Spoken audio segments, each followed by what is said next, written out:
Senhoras e senhores, boa tarde. Dando continuidade à programação do Congresso Internacional de Direito Ambiental, evento este realizado pelo Conselho da Justiça Federal, por intermédio do Centro de Estudos Judiciários e pelo Superior Tribunal de Justiça, com o apoio de instituições parceiras e com o patrocínio da Caixa Econômica Federal, e que tem como tema nesta edição o Meio Ambiente no Judiciário, Desafios e Tendências, com o objetivo de expor o panorama mundial dos maiores desafios teóricos da disciplina e, sob essa perspectiva, passar em revista a jurisprudência brasileira, começando pelos precedentes marcantes do Superior Tribunal de Justiça. Cumprindo a nossa programação, anunciamos a realização do painel O Meio Ambiente no Judiciário, Desafios e Tendências. A mesa diretora de trabalhos está assim composta: a professora e doutora Silvia Cappelli, Procuradora de Justiça no Rio Grande do Sul e coordenadora da Rede Latino-Americana de Ministério Público Ambiental, nessa atividade presidindo os trabalhos. E os palestrantes, ministro Lavrysen, da Corte Constitucional da Bélgica, a professora Claudia de Windt, da Organização dos Estados Americanos, e o professor Gustavo Alanis, do Centro Mexicano de Direito Ambiental. Em nome da organização do evento, apresentamos as boas-vindas aos ilustres integrantes da mesa e, neste momento, para conduzir essa atividade e mediar os trabalhos, com a palavra a senhora presidente da mesa, doutora Silvia Cappelli. Boa tarde a todos. Em função do pequeno atraso que tivemos, em decorrência do deslocamento por força da chuva, que nos dificultou um pouquinho o transporte, e também pelo almoço, essas questões de logísticas, a organização aglutinou os dois painéis e nós vamos então dividir os tempos com uma exposição de 20 minutos para cada um dos expositores, sobre os temas, então, meio ambiente no judiciário e desafio da implementação do direito ambiental. O nosso primeiro expositor, a quem agradecemos muitíssimo a honrosa presença, é o ministro Lavrysen, da Corte Constitucional da Bélgica. Muito obrigada.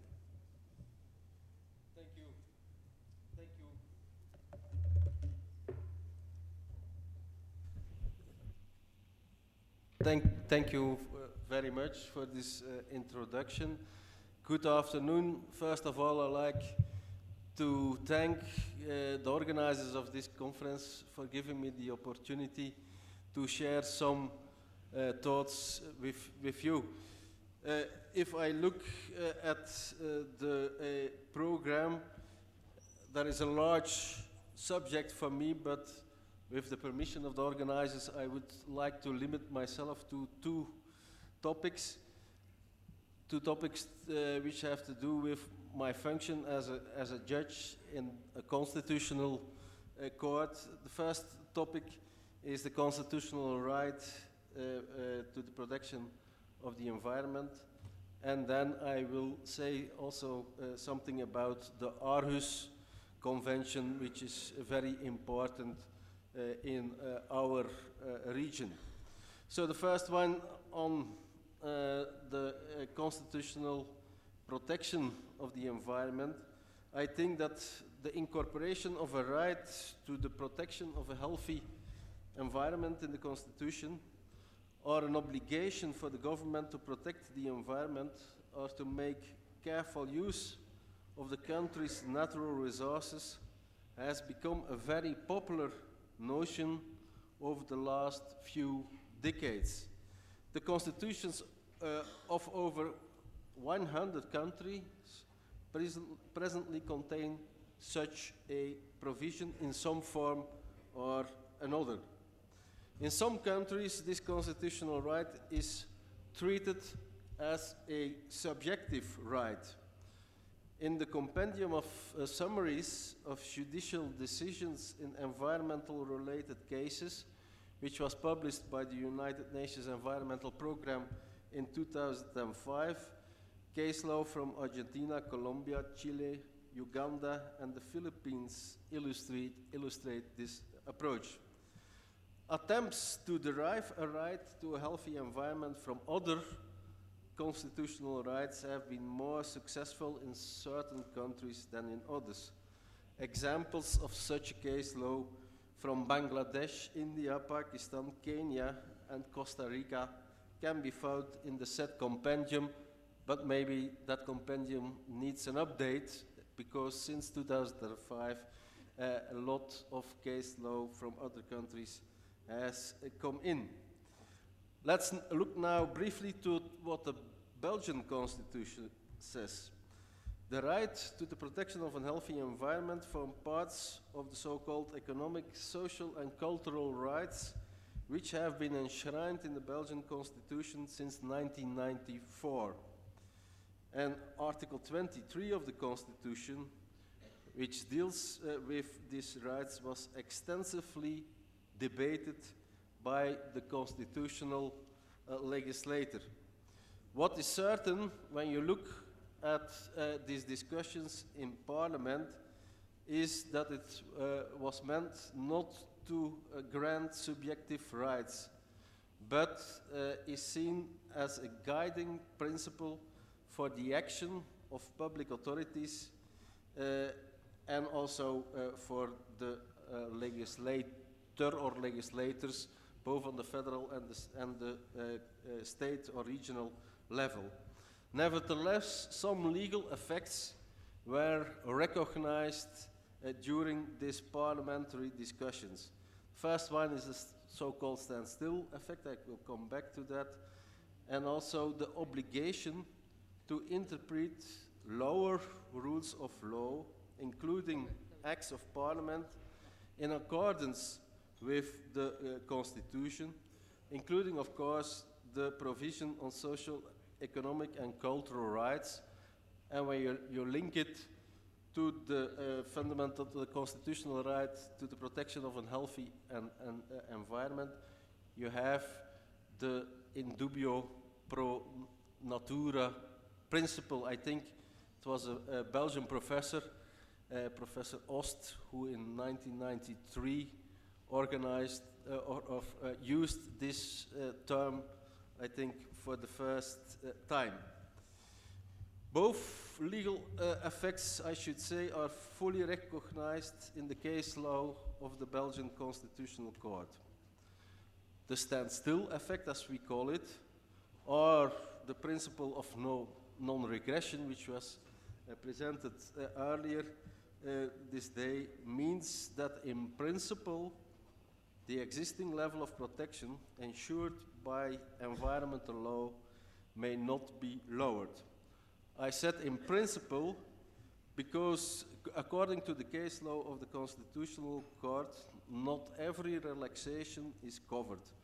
Only when such a weakening is considered to be significant or even a significant weakening can, under very strict circumstances, be justified if there are compelling reasons of public interest to do so. So although the standstill principle of the principle of non-regression has been construed by the Constitutional Court as a flexible one, the Court has nevertheless 4 to 5 times meanwhile annulled some provisions of regional acts of Parliament for violation of the principle, most of the time in conjunction with some provisions of international and European law.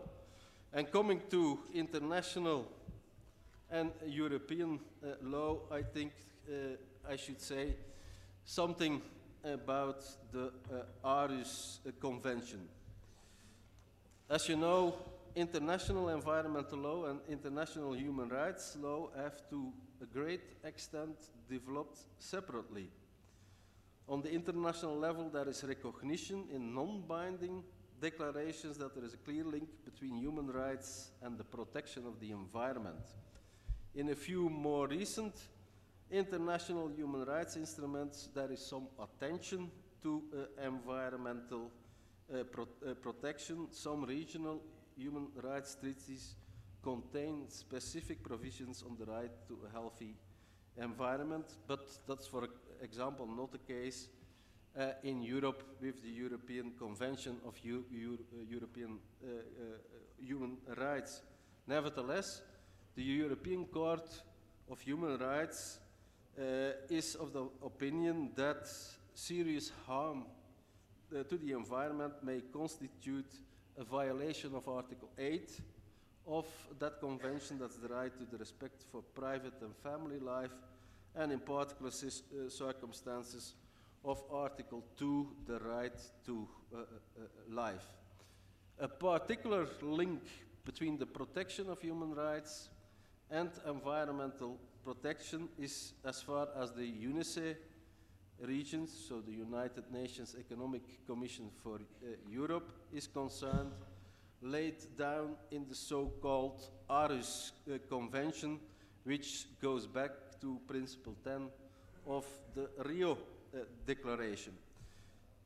So the UNESE Convention on Access to Information, Public Participation in Decision-Making and Access to Justice in Environmental Matters was adopted in 1998 in the Danish city of Aarhus, and since then it's known as the Aarhus Convention. The convention, which entered into force in October 2001, has now been ratified by 45 parties, including the European Union, and now that also Ireland has ratified the convention, all member states of the European Union.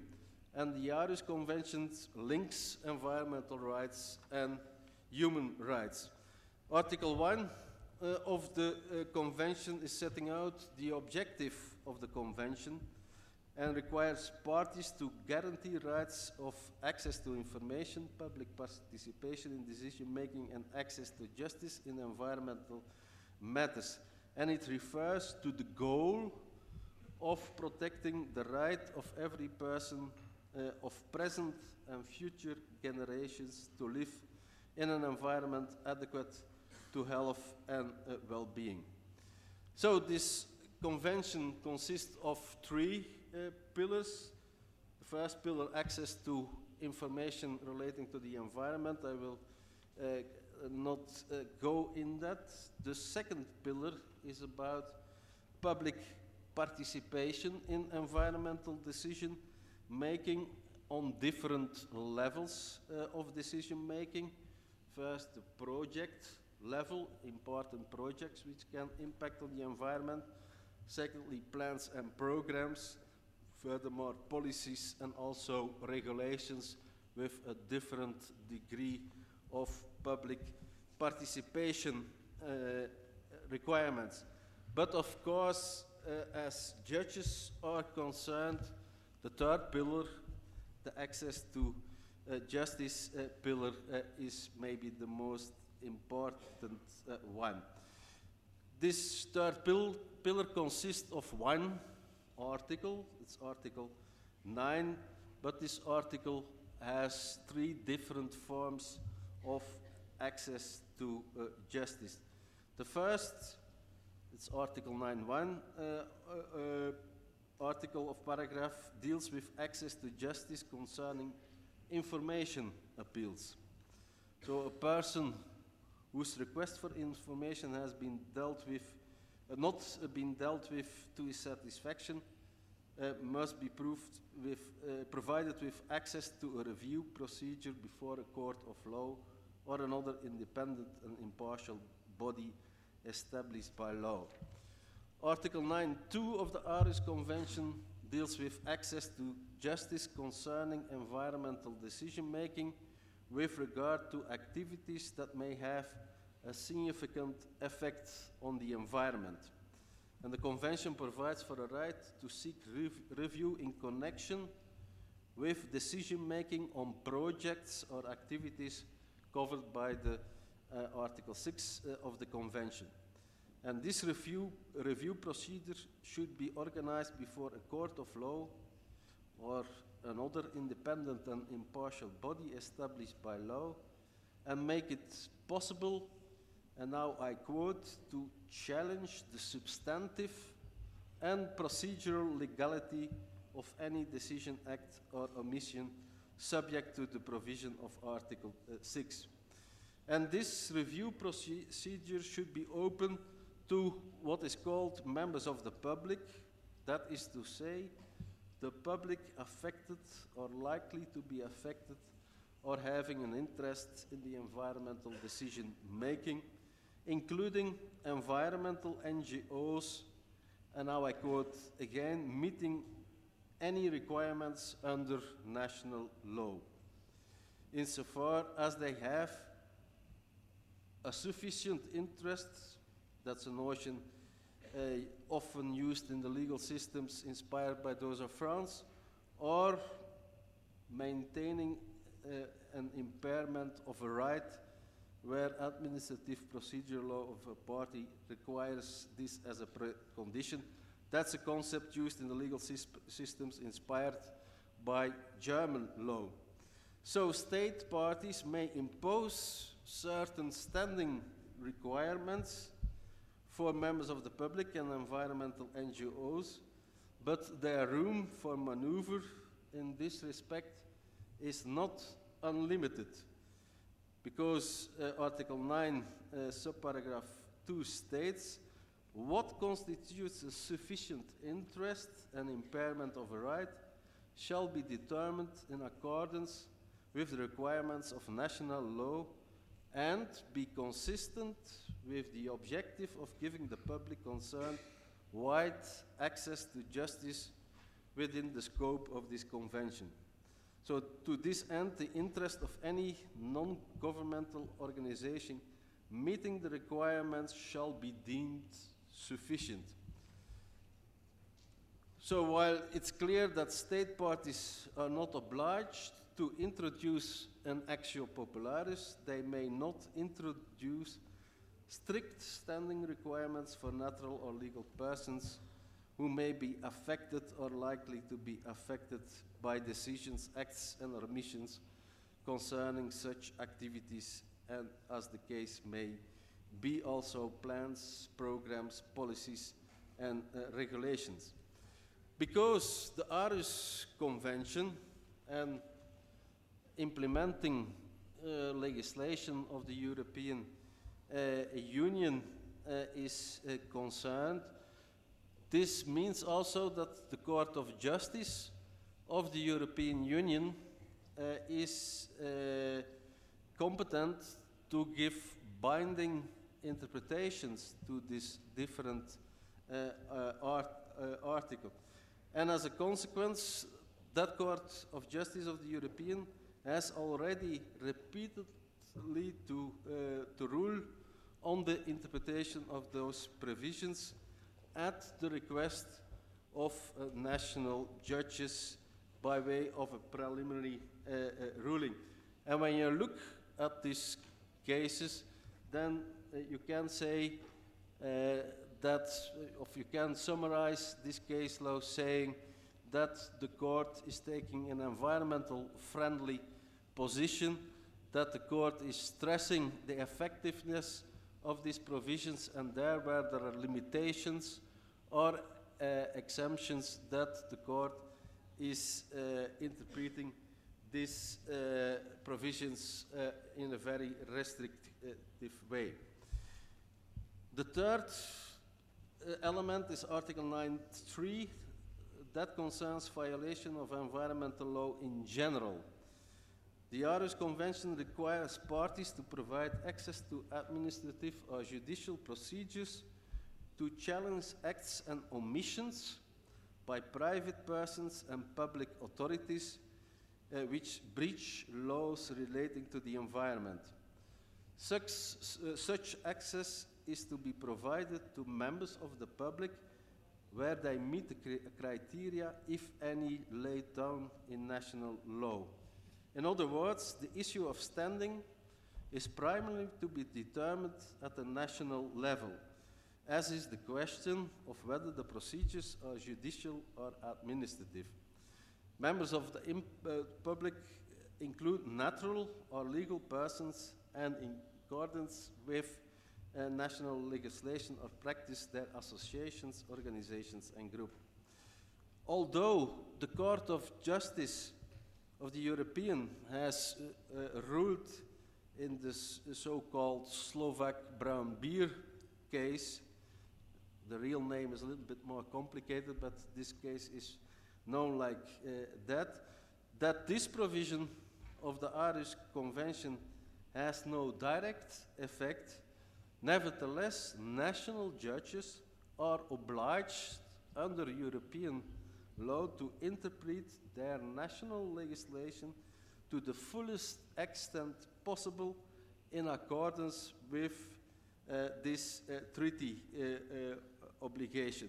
So this is the so-called Slovak brown beer case.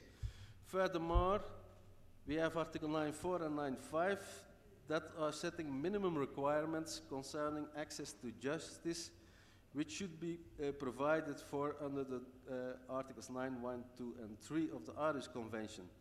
Article 9.4 stipulates that these procedures should provide adequate and effective remedies, including injunctive relief as appropriate, and be fair, equitable, timely, and not prohibitively, that's a difficult English word, expensive. Decisions under this article shall be given or recorded in writing, and decisions of the court should be public accessible. Also, this provision has meanwhile been interpreted by the Court of Justice in the so-called Krisan, and as costs are concerned, the very recent Edward cases. So I think this Article 9 of the Irish Convention is of particular relevance for the national judiciaries. Of course, due to different legal history and legal culture, the various legal systems of the member states of the European Union have taken different approaches to legal standing. They may range from an extensive approach where standing is broadly recognized by way of an actio popularis, as in Portugal, to a very restrictive approach, allowing standing only in cases where the impairment of an individual legally granted right can be showed. In most of the countries, a rather vague formula is used in the legislation itself, and it's up to the courts to give an interpretation to these provisions. And in my opinion, there is no problem at all if judges like to take this convention seriously, to take a broad interpretation of standing rules. And I can give a very recent example as the Belgian, not the Constitutional Court, but the Supreme Court, the Cour de Cassation, is concerned. So in the 80s, the jurisprudence of the Cour de Cassation was becoming very restrictive as environmental NGOs were concerned. But very recently, a judgment of 11 June of this year, the Supreme Court has completely changed its case law with reference to the Irish Convention, and now it's been accepted that in criminal cases, environmental NGOs can claim for measures to restore, to repair the environment when there is environmental damage. So a complete change of the jurisprudence on the basis of the Irish Convention without any change in the wording of the standing rules as such, which you can find in the court. And I think this growing body of case law of the Court of Justice of the European Union and the influence on the national jurisprudence will be felt in each and every of the member states of the European Union. So last week we had our annual conference of the European Union Forum of Justice for the Environment in Vienna, and even the Supreme Administrative Court of Germany has radically changed its jurisprudence recently in connection with Article 9.2, not 9.3, but 9.2 of the Aarhus Convention.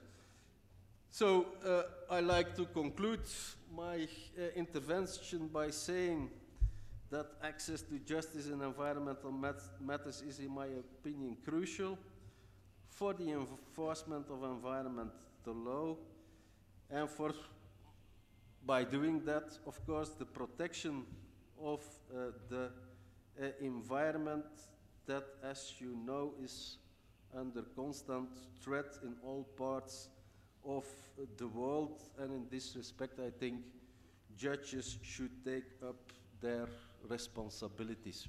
Thank you for your attention.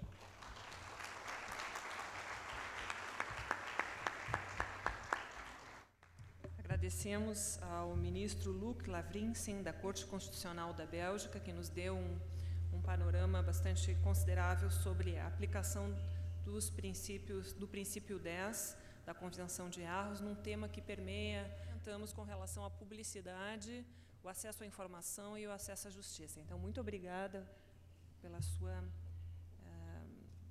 contribuição ao Congresso Internacional de Direito Ambiental. Agora eu tenho a satisfação imensa de passar a palavra a Claudia de Windt, que é da Organização dos Estados Americanos, que eu tive o privilégio de conhecer já de algum tempo e que desenvolve um magnífico trabalho de capacitação nas carreiras jurídicas em direito ambiental. Então, agradecendo, Cláudia, a sua presença, a possibilidade de estar aqui conosco, lhe passo, então, a palavra por 20 minutos. Muito obrigada, Silvia. Boa tarde a todos. Meu portunhol é muito malo, então eu vou falar em inglês. Me desculpa. In first place, I want to truly thank Minister Arnaldo Esteves for his kind invitation and for the opportunity to be with you this afternoon. I am honored and humbled to share this panel with such distinguished experts and colleagues and with such a distinguished audience here today this afternoon. As Silvia was explaining, I come from the Organization of American States, a political organization that is not always known for its work on environmental issues or on sustainable development. However, we have a long-standing history in working on these issues of over 50 years.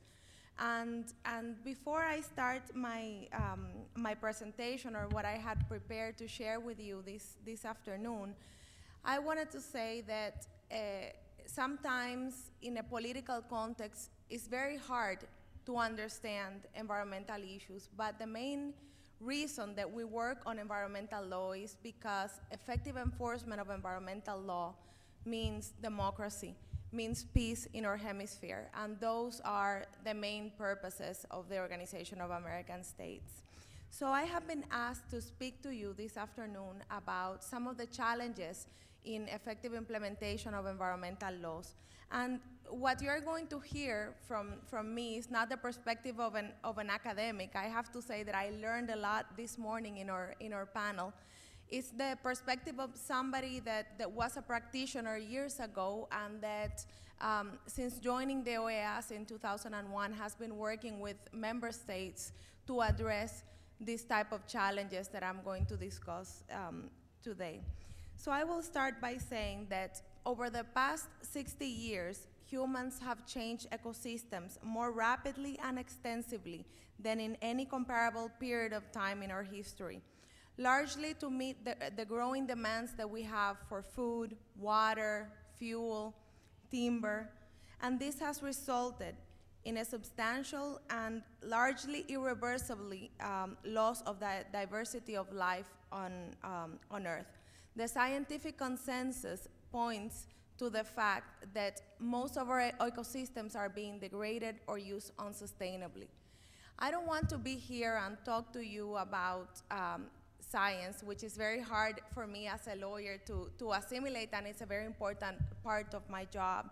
But I have to tell you that the scientific data is important context to point out how, as a society, we have failed. And we have failed in a very important task, which is to regulate, protect our environment, and do it in an efficient manner. And there are many statements, as the one that I mentioned, that highlight the existence and expansion of environmental problems of national and international scope, derived from the interdependence among countries in the existence of local phenomena that have global implications. Numerous organizations like the OAS have been called to help protect the natural patrimony of the region by serving as forums for the formulation of policies, by providing information, by strengthening countries' management capabilities, and contributing to the development and enforcement of international environmental legislation. Legal development in the field of environment at the national level and international agreements in the region have a long-standing history, like our organization. Since the 1940s, the countries of the Americas have been working collectively to address shared environmental challenges through the adoption of hemispheric-wide soft law and policy instruments and their participation in multilateral treaties.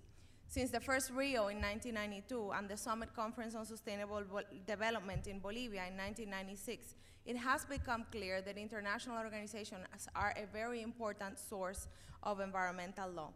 And the decisions of those multilateral and regional bodies have been translated into national laws that have been used as tools to support good governance and to implement strategic policy visions on the environment and furthermore sustainable development. Such is the case of the Western Hemisphere Convention on Nature Protection and Wildlife Preservation that was mentioned this morning, which is the basis for the protected area systems of many of our countries. However, despite that leading role that our region has had in the development and adoption of environmental laws, we have serious concern regarding its effective implementation, and these concerns continue to hamper good governance. Some of these concerns respond to the absence of a coordinated approach to the internalization of international commitments and a systematic assessment of compliance possibilities, different stakeholders' roles, and institutional needs for implementation. As we have discussed, the origins, characteristics, and scope of international environmental law in the region varies widely. It is highly fragmented. It is also decentralized in terms of the organizations responsible for implementing it, and this translates to the national panorama that we have today. Institutional strengthening and good governance are the foundation for sustainable development in our hemisphere. Thus, good environmental governance depends in large measure on local conditions and opportunities, as well as on the prevailing political context in which institutions function. It's very hard to understand environmental issues in a political context, but the truth of the matter is that environmental issues are political in nature, and that makes them more complex because we have to deal with the interaction that exists between environment, poverty, people, access to resources, and the reality that our countries face. Another important challenge is that legal developments have not necessarily taken into consideration experiences, lessons, failures, and successes of different country approaches, which has an effect on the enabling conditions for effective enforcement. These comparisons, experience, and lessons could create the necessary conditions to ensure that national law pertaining to critical sectors of the economy with environmental impacts evolves in harmony with the promotion of sustainable development. Experiences also become more relevant in light of the number of cases that we have in the national court systems of our regions today and the emerging environmental disputes between states during the past decade in the Americas concerning the management of shared river basins, concerning border areas, illegal traffic of species of flora and fauna, transboundary transport of hazardous waste, marine pollution, and trade, and that's only to cite a few. The environmental pillar of international environmental governance is still facing serious obstacles. While development should be focused on the sustainable management of resources, it instead continues to be driven by a philosophy that treats environmental capital as a public good to be freely enjoyed by all. On the one hand, laws have traditionally emphasized regulatory and enforcement measures which cannot alone control people's behavior or change consumption patterns in our societies. Instead, they should obviously be accompanied by other mechanisms of intervention such as economic instruments or public participation and dialogue to achieve the basic social pact that is required for effective enforcement. Furthermore, the environment can no longer be treated in isolation. The goal of sustainable development calls for integrating environmental considerations into all development processes. And I think that here we have a conceptual challenge when we talk about sustainable development, since the concept was conceived here in Rio. We have been talking about pillars. Pillars are separate by nature. There's no mainstreaming, there's no coordination, and there's no integration. It is essential to the effectiveness of environmental law per se that it be coordinated with other legislation with which it interacts and with which it has a reciprocal relationship. In sum, the challenges that we see are the lack of a coordinated approach in the internalization of international environmental law into the national systems of law. The lack of a systematic assessment of compliance possibilities, a thorough analysis of the different roles of stakeholders' roles in effective enforcement, the role of citizens, the role of the executive, the role of the Congress, the parliamentary, the role of the judiciary. This lack of assessment has, in many cases, resulted in conflicts of jurisdiction, and of course it translates in lack of or deficient enforcement. We also have the problem of fragmentation. We're in a region where we have so many civil law jurisdictions, where we have hundreds of environmental provisions that are included in laws that have other purposes, for example. So how do you coordinate all that? At the same time, I can't emphasize this enough, the lack of integration of experiences and lessons and the need for coherence amongst laws. And finally, command and control focus and the lack of effective implementation of Principle 10 that was mentioned by Justice Lavrysen in his presentation when he so eloquently referred to this principle. And also one very important, and as you can see, the challenges are many. And I don't like to be tragic or fatalistic when I'm asked to talk about compliance and enforcement. We obviously have a lot of things to do, and I want to offer you as well some positive messages and things that can possibly be done about this. But when you talk about enforcement, obviously ignorance of the law cannot be an excuse for non-compliance and for non-enforcement. But unfortunately, we have a lot of that in our region, at the national level and even at the international level. So we need to try to establish a conversation amongst the scientists, the technical people, and the lawyers to have a common understanding. I spent in the Department of Sustainable Development where I work, I work with a lot of scientists, foresters, geologists, hydrologists, and I have to say that I spend more than 50% of my time explaining the implications and the meanings of the law to my colleagues. And these are people that are professionally, highly educated, but the laws need to be clear and even-handed in order to be enforced. So again, the challenges are multiple, they're intense. We have limited human resources, limited financial resources, but we must build on the governance for sustainable development. And this needs to be done from the bottom up, meaning from the decentralized level to the national level, to the regional level, and to the global level. And this can be done through the exchange of experiences, through networks, and in that context, we need to ensure, as I mentioned before, that environmental laws are clear, even-handed, implementable, and that public participation is allowed for stakeholders to give input in the implementation, but also in the formulation of those laws.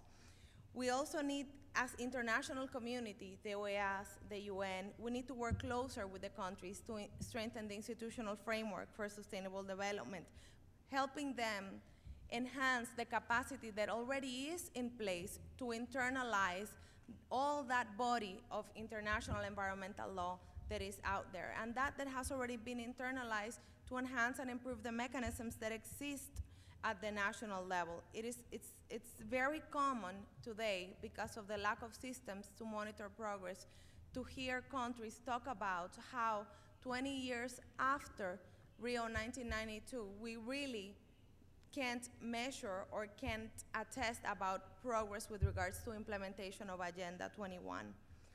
Also, we need to ensure that the roles and the lines of authority for environmental protection are clear and coordinated. We need to have a coherent division of labor.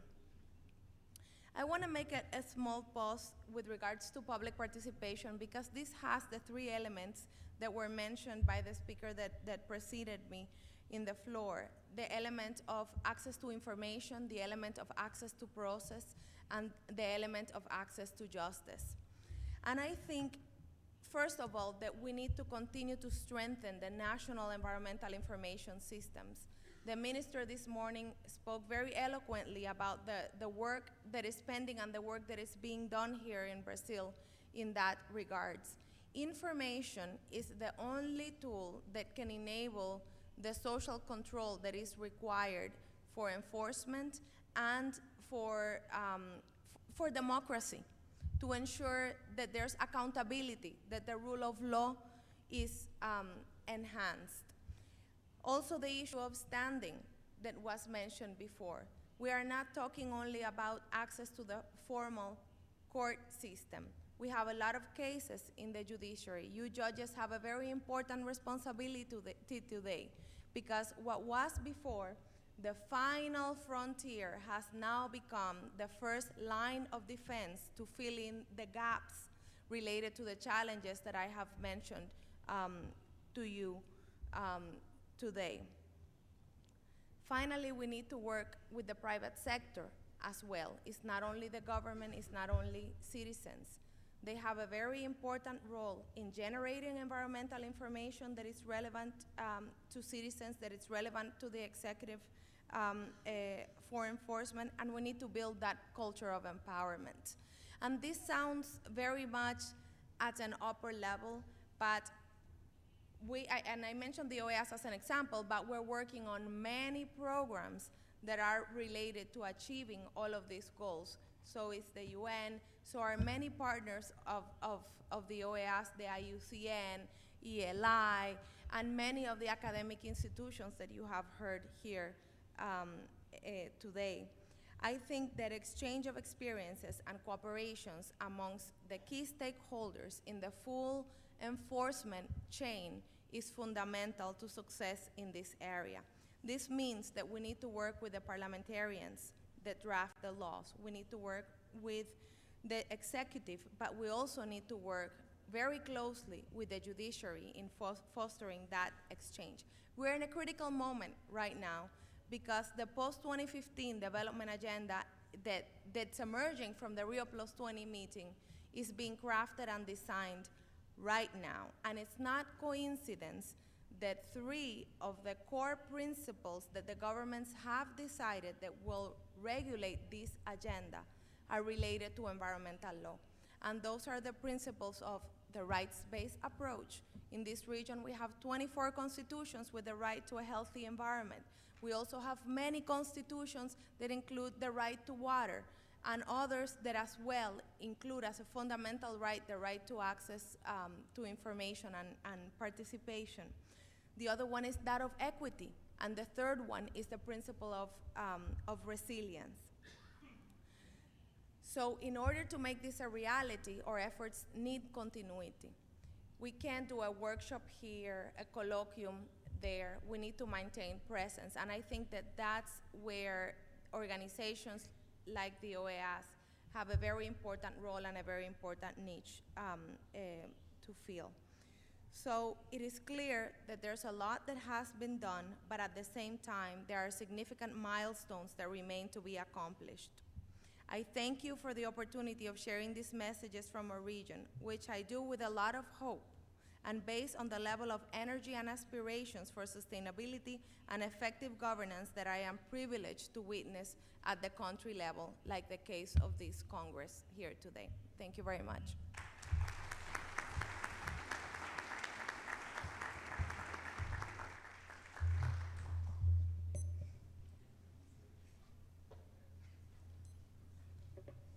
Agradecendo então a Claudia Windt, que nos trouxe uma abordagem extremamente crítica, mas ao mesmo tempo otimista e propositiva, né, com relação aos desafios que nós temos na implementação e na manutenção do direito ambiental em suas bases.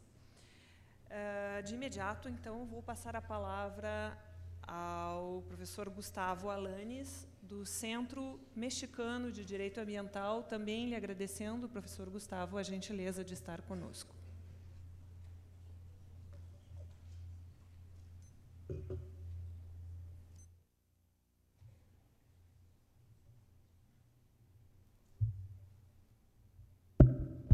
Gracias.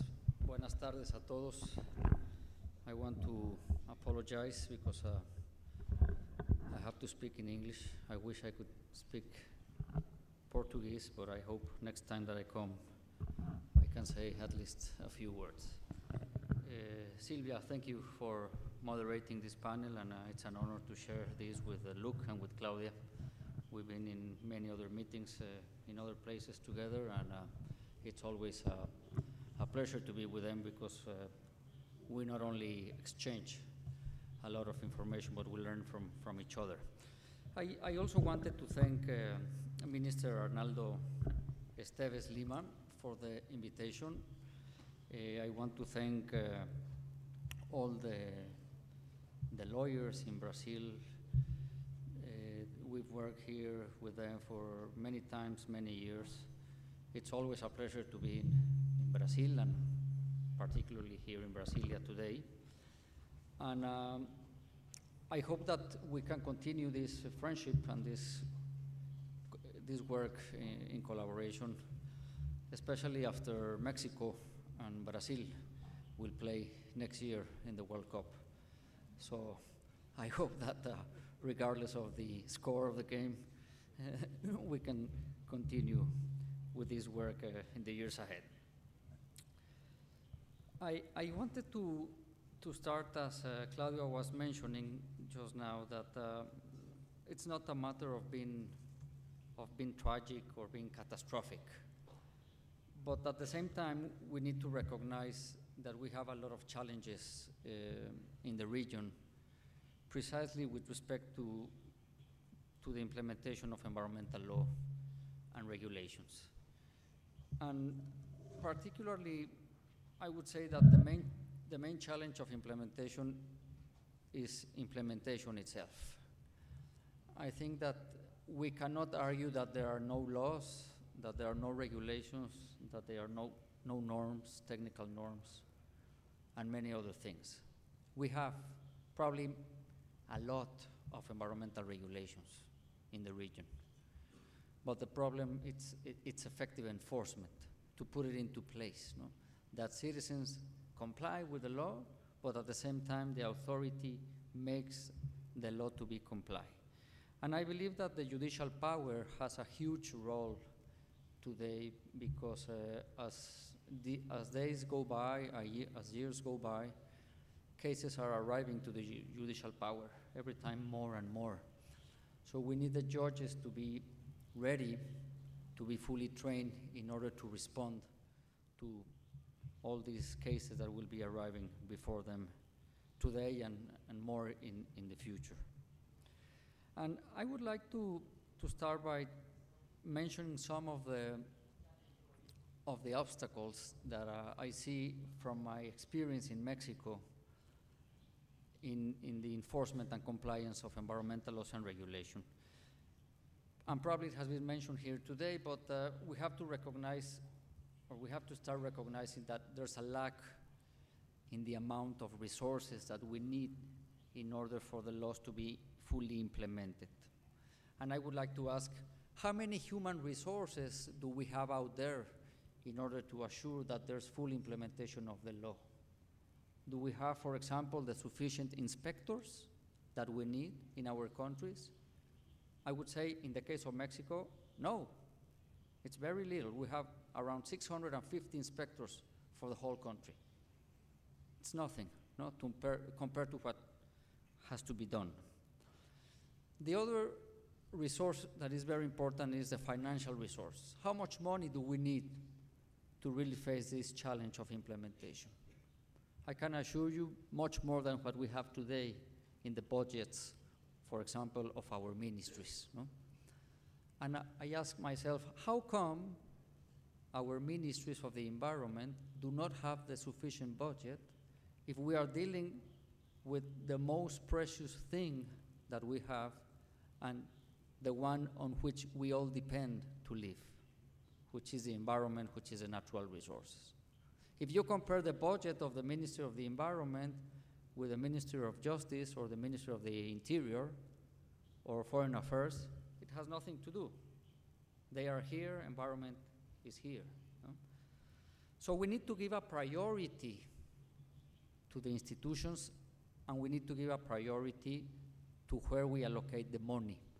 And I would say, as I mentioned before, since all depends on nature, we need to give more priority to the institutions that deal with environment and natural resources. The third pillar here related to resources has to do with infrastructure. For example, do inspectors have all the material that they need to do their job? Do they have the helicopters? Do they have the boats? Do they have the planes that they need? Do they have the intelligence units that they need to have in order to make sure that the law is being implemented? I would say, again, in the case of Mexico, the answer is no. So they are always behind who is not complying with the law. Another matter that we need to take into account is that we have to recognize that there's a huge lack of knowledge of environmental laws and regulations. Unfortunately, there are many law firms, government officials, legislators, members of the judicial power, NGOs. Everybody out there needs to know about environmental laws and regulations. But unfortunately, there's very little knowledge still today. So I think there's a great opportunity, there's a great possibility here for the universities to play a key role to assure that lawyers in the future are more trained with respect to these matters, because I can assure you there's a lot of work to be done out there. We are full of work with respect to environmental law matters, as it is our case in Mexico. So we just need to make sure that they have the knowledge and then that they have the experience in order for the law to be fully implemented. Another aspect which I believe is very important has to do with the political will, because we may have a lot of regulation, a lot of laws, it may be in the Constitution, we may have the agreements, as Claudia was mentioning just before, we may have the Office of the Attorney General for Environmental Protection, we may have the Ministry of the Environment, we may have the Water Commission, the Forest Commission, the Natural Protected Areas Commission. We may have a lot of institutions.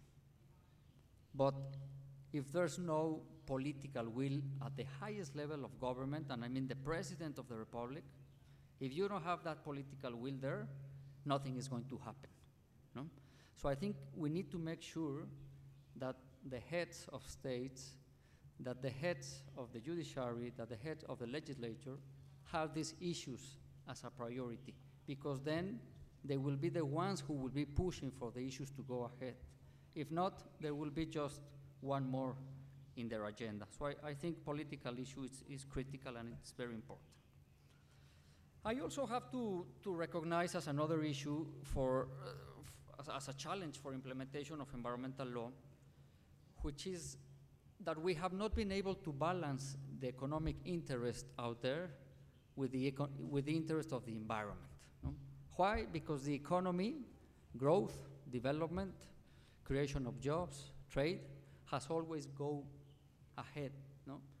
So the economy goes here, the environment goes back here. No? So there's still today a lot of prevalence of the economic interest and not of the environmental interest. And I don't want to say that the environment has to be first, but there has to be a balance, which is sustainable development. And after so many years, at the end of the 80s, we had the concept of sustainable development.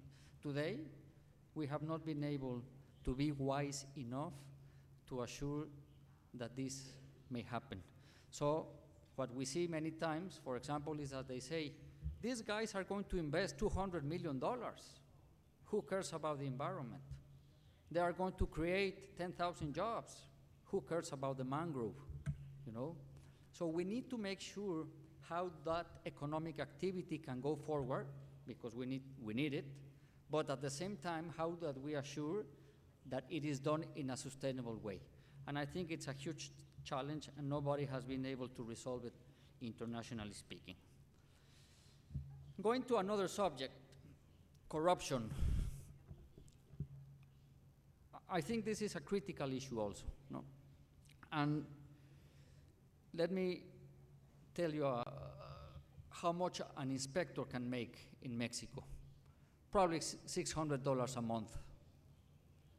So what can he do with that, no? If he has a family, if he has to pay a house, if he has to pay clothes, schools, everything. What can you do with that, no? So I think we need to motivate, we need to incentive public officials to have good salaries, because that will keep them away from getting into any act of corruption. And by this, we can assure that the environment and the natural resources will be better protected. So I think that we cannot leave this matter out of our agenda. Also, I think it is very important to mention that sometimes the implementation is not able to happen because the laws, the regulations, the technical norms are not drafted as they should. So I think that the legislators play a key role here for the executive power and for the judicial power, in order for the laws, if we want them to be properly complied, properly implemented, we need laws that are well written. Sometimes we have a law that says one thing, and then we have a regulation that says another thing. Or sometimes we have the Ministry of the Environment going for one side, and the Ministry of Energy going on the other side. What I want to say with this is it's not only a contradiction that we may find in the legal regime, but also within the institutions themselves, no? Which, when you have an institution pushing for one agenda, and then you have an institution going for another agenda. So we need to make sure that there's a good communication and a good coordination in that respect. I also want to mention that there's a need to update the laws. Sometimes we have laws from 1980, 1985, 1990, no? We're talking about almost 25 years ago.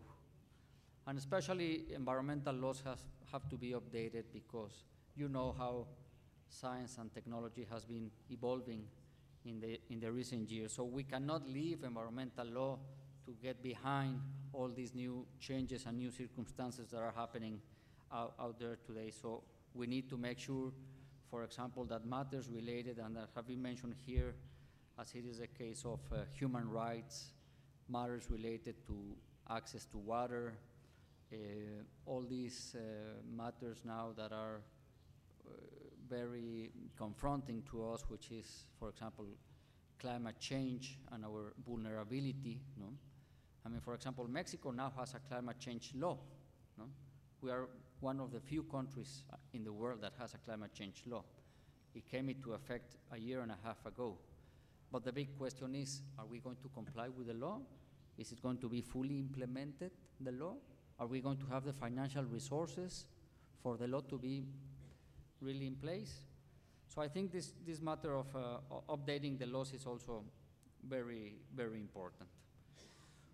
And I am mentioning all this, as I said before, because what it is at play, what it is at risk out there, it's our health. It's the environment, it's the natural resources. So when we see, if we recognize this, we need to ask to ourselves, how are the institutions responding? Are they being effective? Are they being efficient in the way they do their work in order to protect the environment, the natural resources, and our health, our life? Do we have, for example, ministers of the environment that are strong, that have been strengthened in the last years? Or we just have the minister to say nationally and internationally, we have a minister of the environment, but we don't want you in the scene. So I think the institutions have to play a very, very important role. I was very happy to listen yesterday or the day before that in Brazil, judges or some judges are already resolving cases based on international environmental law, which is fantastic. I want to congratulate for this. I think this is very, very good. And not only in international environmental law, but in soft law, no? Which at the end of the day, soft law tomorrow will be compulsory law. But I think this is a way in which the judiciary here and in the world will be playing a very important role to assure that the environment and the natural resources are better protected. I also want to mention that it would be very important that, and since it was mentioned before, if we want access to justice, if we want access to information, we need to ask to ourselves if the mechanisms that are in place today for public participation are well designed in order for us to properly participate. No? I think that if somebody is going to have a benefit from the public participation, I would say it's the judiciary, it's the legislature, it's the governments, no? Because this will give transparency, this will create an accountability among all the stakeholders, and also at the same time, it will strengthen any position or any activity that is taken, for example, by the government. What I'm trying to say is that this will give legitimidad, how do you say, Nick, legitimidad, legitimacy? This will give legitimacy to whatever one of these bodies is going to undertake. So I think the more strong or stronger we have the public participation mechanisms, the better for everybody, because as Claudia was saying, this has to do with democracy and with the involvement of all of us in the decision-making process. Of course, we need to work in many other aspects. For example, we need to assure that the distribution of competences or attributions among the three levels of government are clear. Sometimes even public officials, when they are in power, if they are in the municipality or in the state government or in the federal government, they don't know really how far they can go, no? And probably because the laws are not, as I mentioned before, not well written or not well drafted, and it is unclear which way they can go. But I think that if this distribution of competences or attribution among the three levels of government is clear, I think things may change a lot. Of course, I want to emphasize that there's a need to have more lawyers dedicated to environmental law. No? I don't know which is the case here in Brazil, but in Mexico you can count them probably 2 times with your hands, and that's it. No? there are very, very few lawyers that have dedicated, professionally speaking, to environmental law. And as I said in the beginning of my talk, there's so much work to do that we need more of you to come down and be part of what we're doing. Finally, I would like to say that we also need to strengthen, going back to the matter related to public participation, we need to strengthen those legal spaces that are, those legal resources or recourses that are available for us to participate to protect the environment and natural resources. I mean, there's so many avenues, there are so many legal avenues that we can use to protect the environment and the natural resources that we need to make sure that these avenues not only are at our reach, but that we can use them properly in order for the executive power, the legislator, or the judiciary to take action in this respect. For example, in Mexico, we have the popular complaint.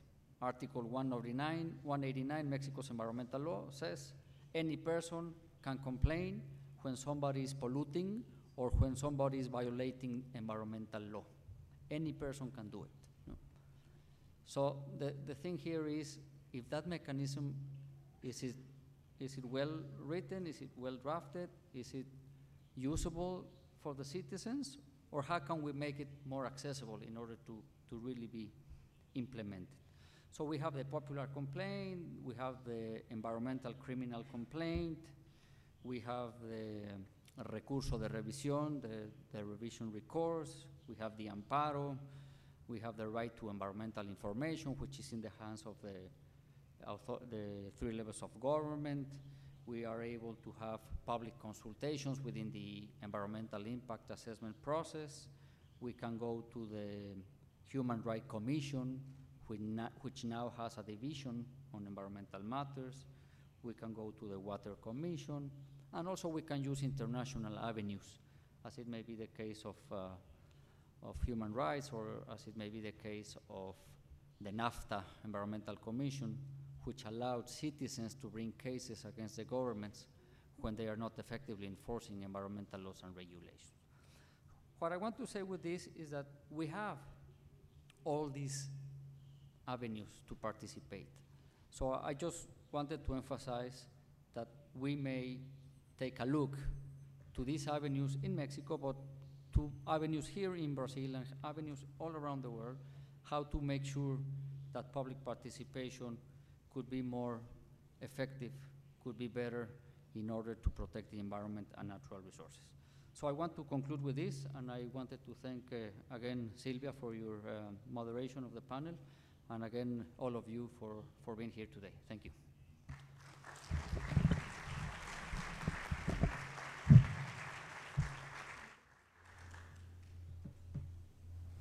Agradecendo então ao professor Gustavo Alanis, do Centro Mexicano de Direito Ambiental. Vou tirar esse colar para ver se ajuda. A microfonia não é. Bom. Os senhores podem perceber que nós tivemos, né, neste painel 3 apresentações absolutamente complementares e entrosadas. Né?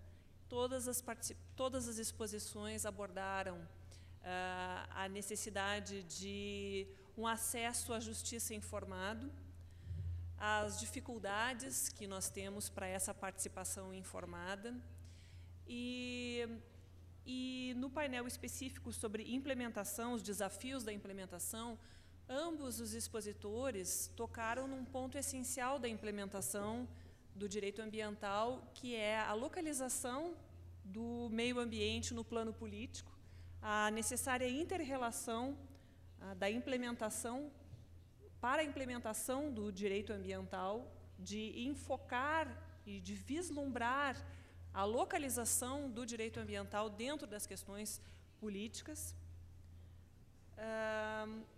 a insuficiência por si só da legislação,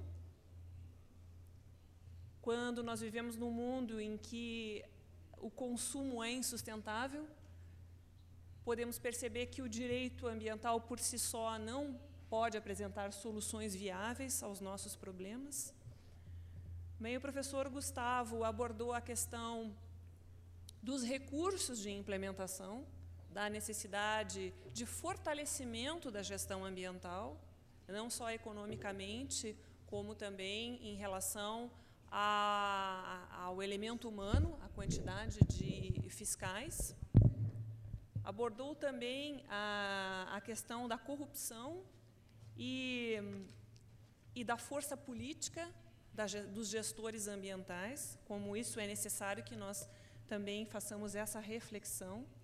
Da necessidade, ambos abordaram a necessidade da existência de uma vontade política de implementação do direito ambiental. E, com isso, nós podemos, então, perceber que tivemos exposições com abordagens críticas, mas também muito propositivas. Com isso, nós agradecemos aos expositores e, como nós temos ainda um período de tempo até o intervalo, nós vamos abrir para perguntas. Então, aqueles que desejarem fazer perguntas aos expositores podem procurar a assistência que está com os microfones. Pedindo, então, que identifique com nome e instituição, por gentileza. Presidente, a sugestão é que mantenha o braço levantado até chegar na recepção e até entre os membros da mesa. Ok.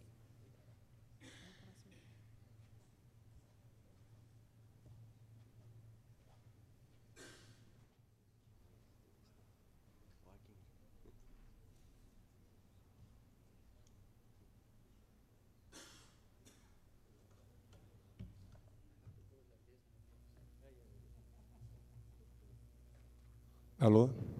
Opa. Boa tarde. Posso fazer pergunta? Bom, eu sou João Alfredo, já fui deputado, hoje sou vereador em Fortaleza, sou professor de Direito Ambiental e advogado, e associado ao IBAP. Eu queria fazer uma pergunta em tese sobre uma questão que está ligada ao debate que houve hoje pela manhã. Como hoje pela manhã nós não conseguimos fazer, mas eu penso que os debatedores, talvez à tarde, possam respondê-lo.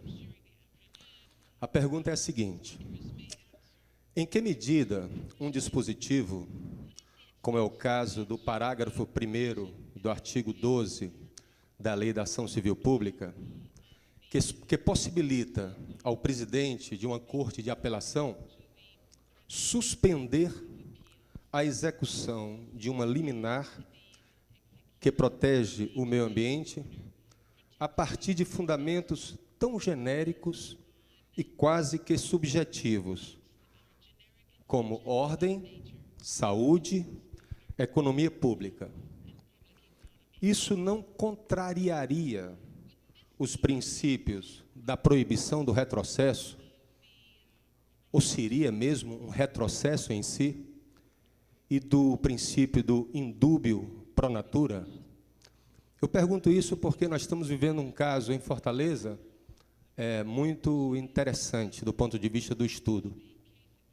É a construção de uma obra viária, ou seja, um complexo de viadutos por dentro de um parque, protegido pela legislação federal, estadual e municipal.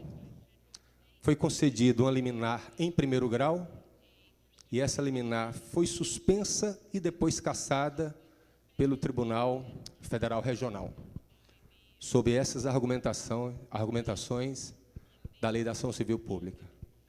Então, a questão é essa. Obrigado.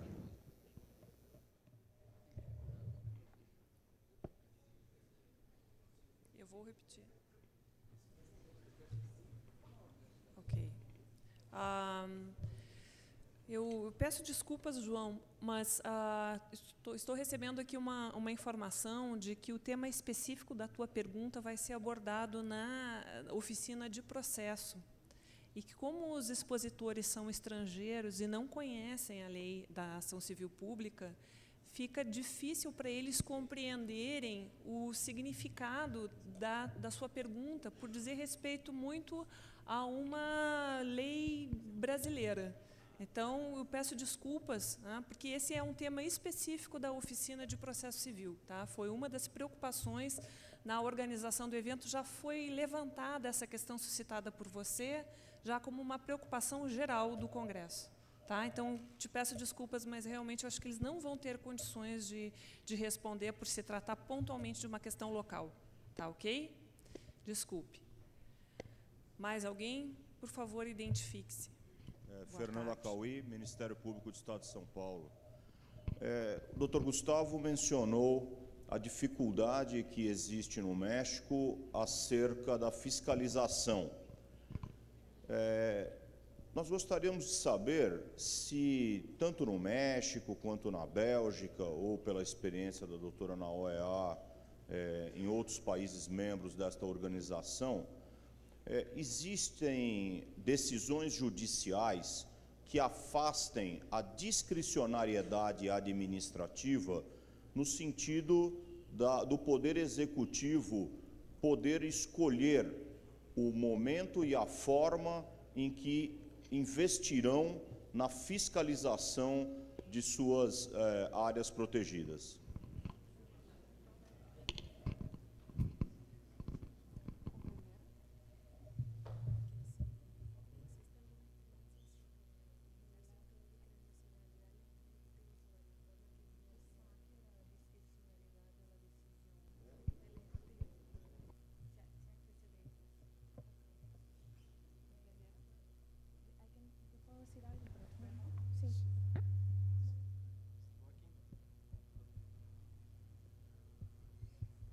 Working.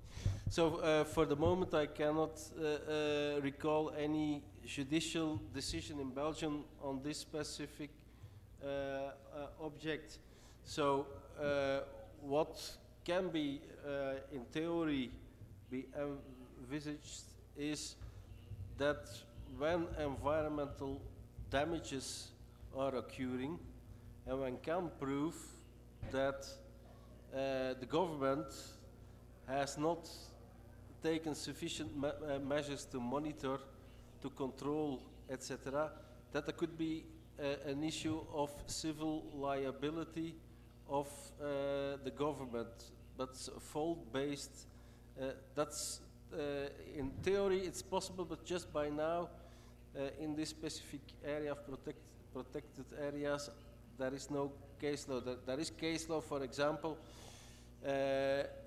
in industrial activities, and when due to an accident, a fire, and so on, and it's clear that by lack of inspection and by a lack of enforcement of environmental legislation, there will be not only a liability for the operator, of course, but there could be an issue of civil liability of the government. There we have some cases, but not in the specific area of protected areas.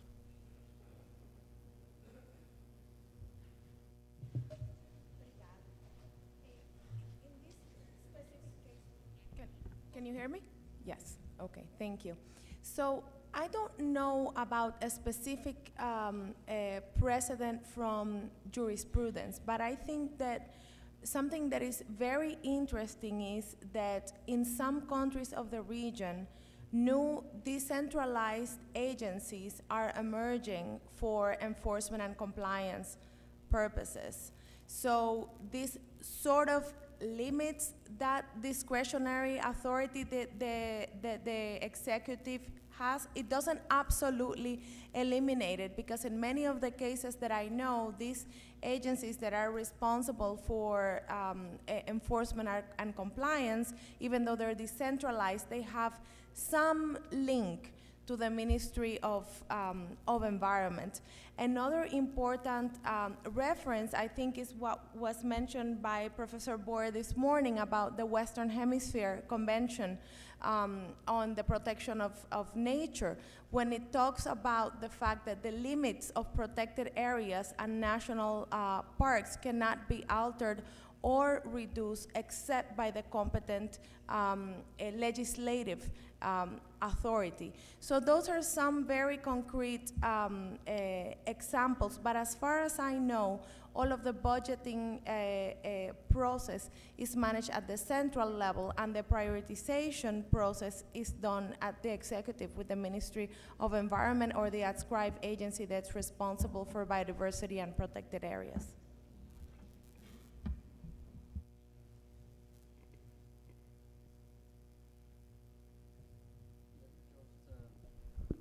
Let me just make a brief comment. You were talking about discretionality, and in the case, for example, of public consultations with respect to environmental impact assessment, when the projects are submitted to the study, there's a discretionality, for example, for the environmental authority in Mexico to undertake or not the public consultation, no? Because the law says that the authority may undertake the public consultation if somebody from the community approach and ask for the consultation. But it's not a must, it's just a may. But nonetheless, let me tell you that bearing in mind this discretionality, this year we have already 2 rulings from the Supreme Court of Mexico with respect to consultation in environmental impact assessment matter. One ruling against the Ministry of the Environment saying if you want this project to go ahead, you have to talk first to the community. No? Why? Because it's not only Mexico's environmental law, but also international agreements, which Mexican court is taking into account. No? And just last week, the Supreme Court of Mexico also ruled against the la Comisión Nacional del Agua, the National Water Commission, because of the same reason, because of the same project, saying if you want to go ahead with this water aqueduct, you have to talk to the people first. So what the court is saying, it's not a discretionality. You have to talk to them in order for the project to move forward. Thank you.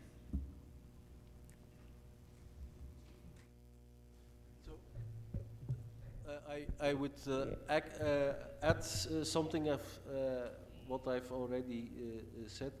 In Europe, in the European Union, of course, most of environmental law is driven by the European Union. And within the European Union, we have the principle of effectiveness of European law. And on the basis of that principle, there are cases where member states have been condemned by the Court of Justice of the European Union for lack of inspection and supervision. So it was the case, I think, from France for some industrial plants, but also, and I look now at our colleague from Ireland, I think also Ireland for the landfill issue and the waste issue has been condemned by the Court of Justice of the European Union. For the moment, that's, let's say, a first condemnation by the court. The court has in the first, it cannot impose sanctions in its first judgment, but can do it if the member states do not comply with such a judgment. As in the second judgment, the court can impose administrative sanctions and so on. So that's also a manner to limit the discretionary power of the administration to enforce and to control environmental law.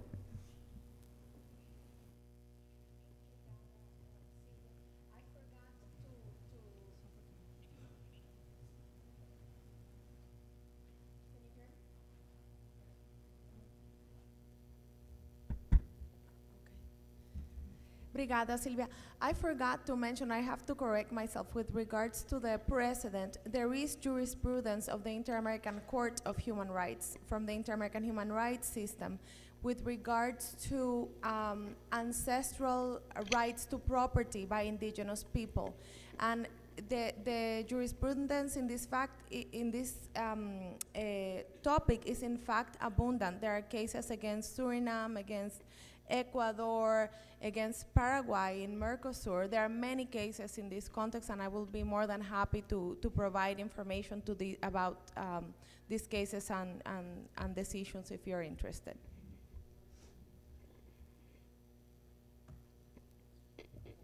Nós temos que, então, agora terminar, infelizmente, o painel em função do horário, fazermos um intervalo, mas sem antes disso, eu gostaria mais uma vez de agradecer as presenças e as participações do ministro Lavrysen, da Corte Constitucional da Bélgica, da Claudia de Windt, da OEA, e do professor Gustavo Alanis. Muito obrigada por suas participações. Uma boa tarde, 15 minutos de intervalo.